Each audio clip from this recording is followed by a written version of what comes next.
Honorable Speaker, it is an honor to go after my deputy party leader has spoken on the position of the party.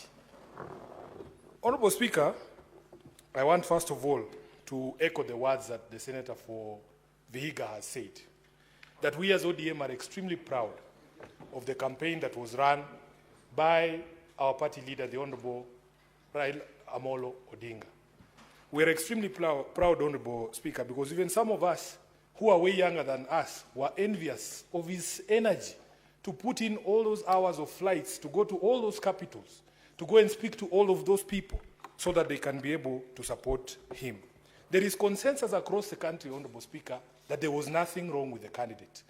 We presented the best possible candidate Kenya could have. If you look at his stellar experience in public life, even on the continent as the AU infrastructure envoy for the past few years, Honorable Speaker, we had the best candidate we could put forward.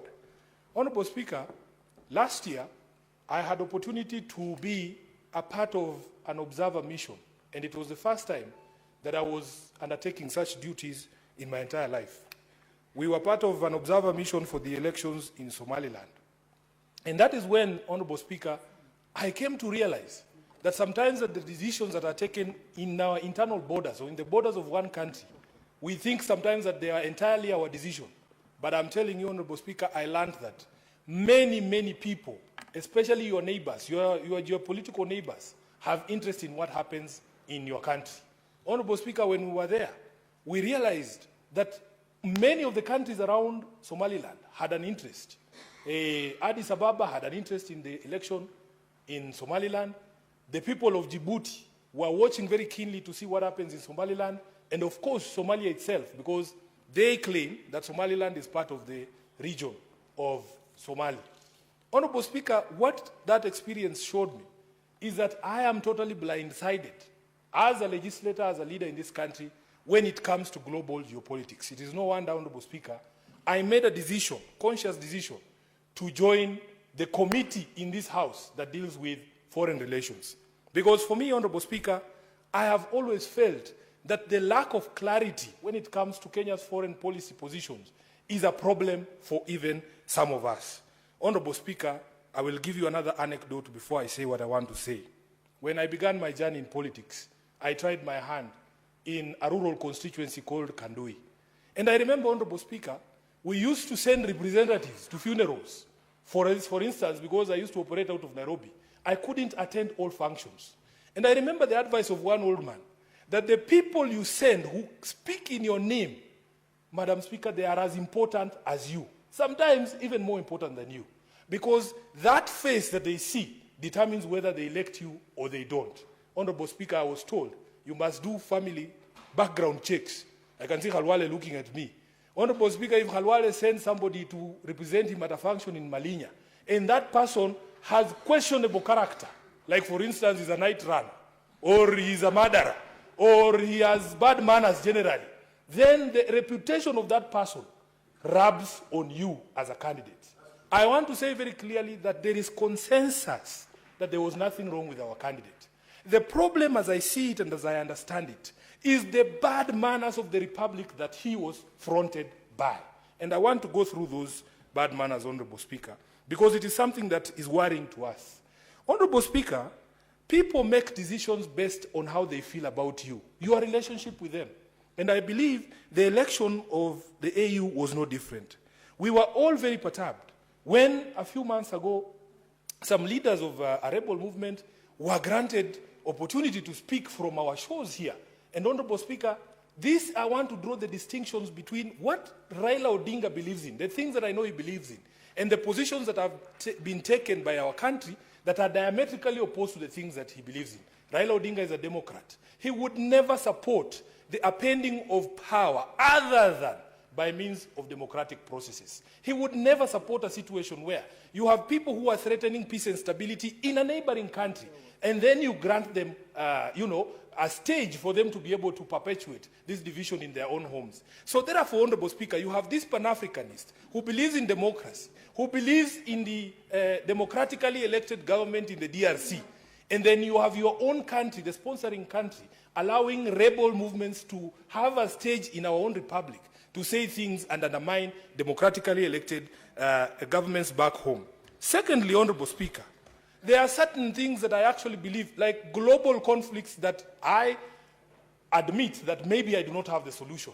But Honorable Speaker, when your country takes a position on that, you instantly make enemies and friends.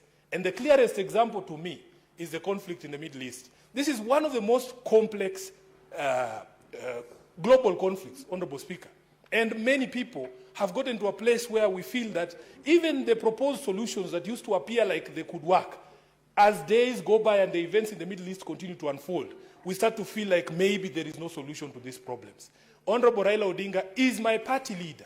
I have had him publicly take a position to support the Palestinian people and say that they have a right to a home. Honorable Speaker, that is the position of the candidate. But what is the position of the sponsoring country? Honorable Speaker, when the sponsoring country takes up an opposite position to the candidate, then it presents a problem. So these conflicts between the position of the candidate and the position taken by government, I believe, contributed to the situation that we are right now.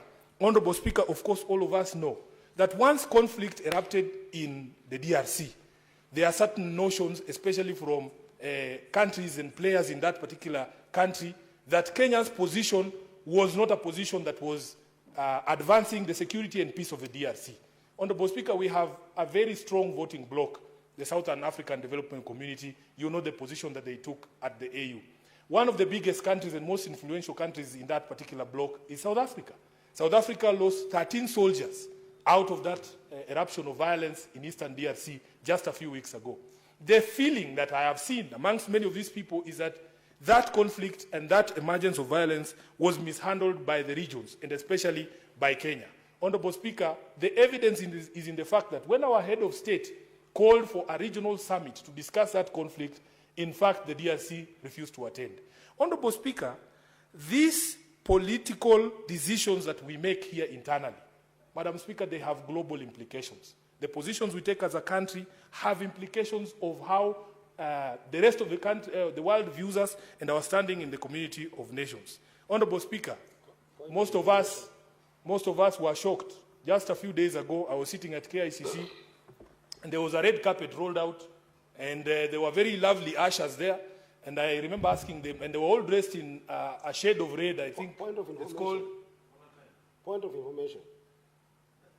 Point of information. Would you wish to be informed by It's Senator? going to mess my flow of Senator thoughts. Eddie. But let him inform you. Senator Eddie, do not mess the flow of thought from the Honourable Senator's submission.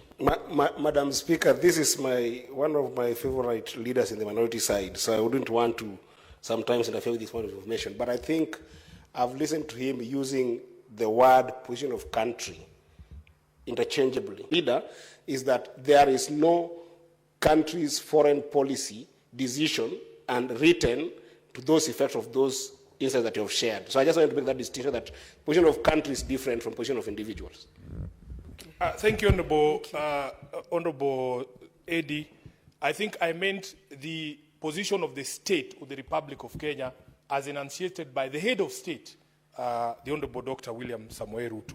And Honorable Speaker, when countries deal with you, the position is articulated by the head of state. I mean, if you tell the people of Djibouti to tell you what the position of Kenya is on an issue, they will most likely go with the position that has been enunciated by the head of state. Honorable Speaker, I was on the question of the presence of the RSF from the Sudan in Nairobi. Again, Honorable Speaker, the newspaper reports were that they were here to sign some pact that was going to put in place a new government in the Sudan. Why are we meddling in the situation in the Sudan when we know there are two warring factions?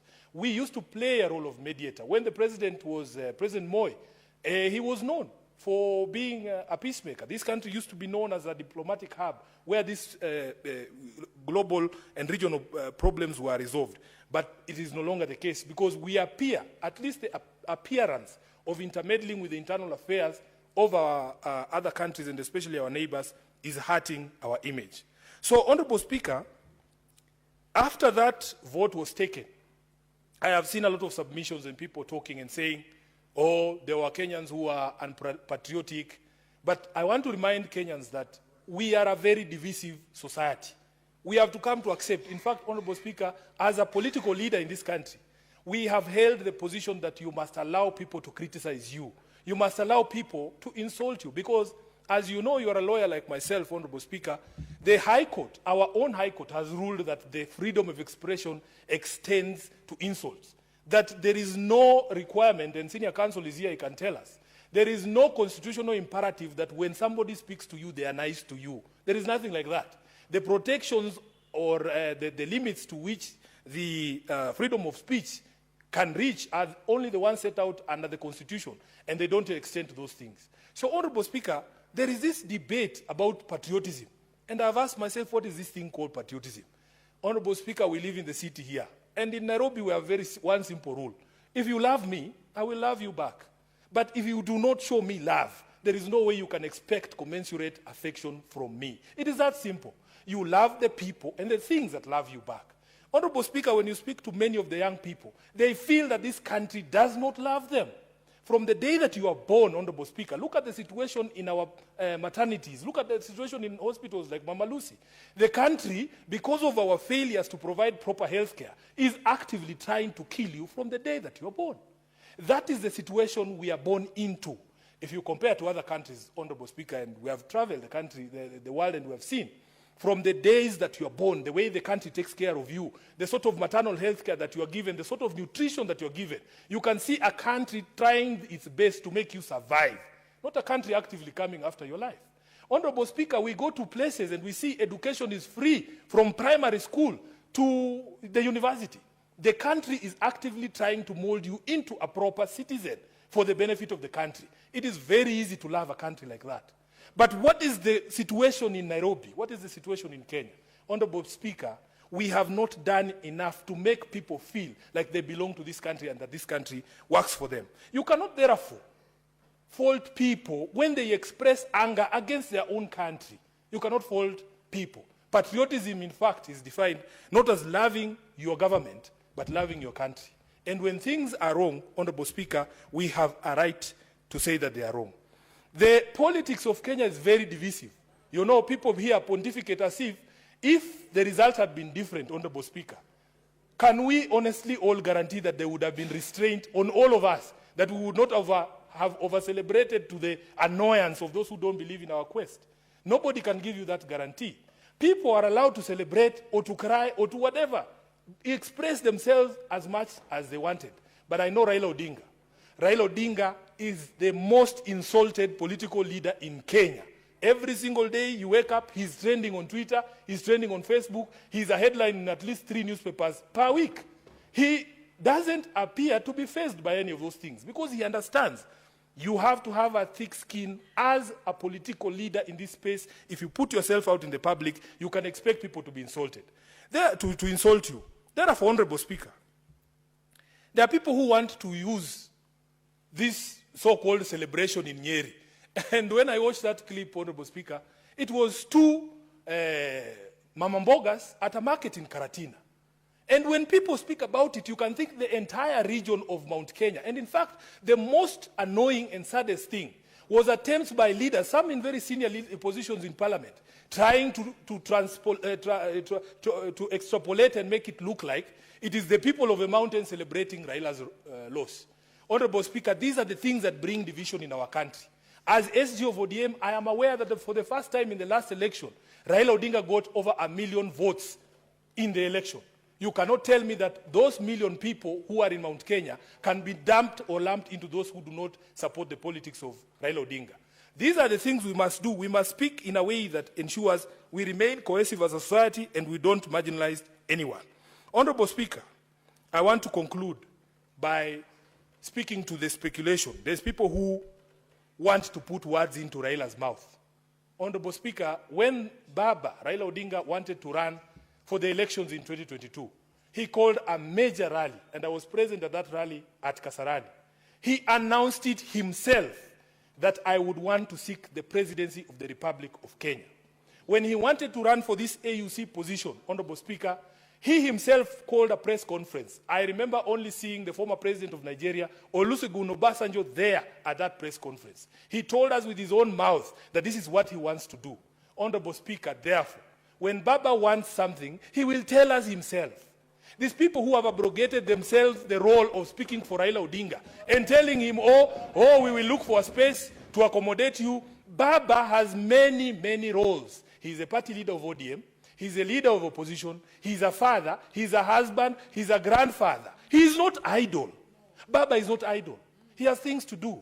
So please, these people, I have seen even some colleagues from this Senate coming up and proposing ridiculous things like amending a constitution just to look for a position for Raila. What do you mean? In fact, as the father of this constitution, it insults Raila greatly if you can stand up and say you are going to amend the constitution just to look for a seat for him. That is not what he fought for. That is not why he fought for this constitution, Honorable Speaker. And the leader of the country today is the one during the campaigns who told us that for a change, we must stop looking for positions for leaders. Let us start with the Mamamboga. Let us start with the Boda Boda person. Let us start with other people, because all this time we have been talking about leaders. I want to say without fear of contradiction that if Baba wants something, he will tell us himself. All these people running around and saying, oh, we will look for this, we will look for that. How do you know? He's not interested. Has he told you he's interested? And he has a mouth for himself. Do you know, Honorable Speaker, that despite me being the SG of ODM, I do not speak for Raila. He has his spokespersons. He has his spokesperson. I speak for organs of the party for which he is a member. But I cannot speak for Raila Odinga because he has his own mouth. He has his spokespersons.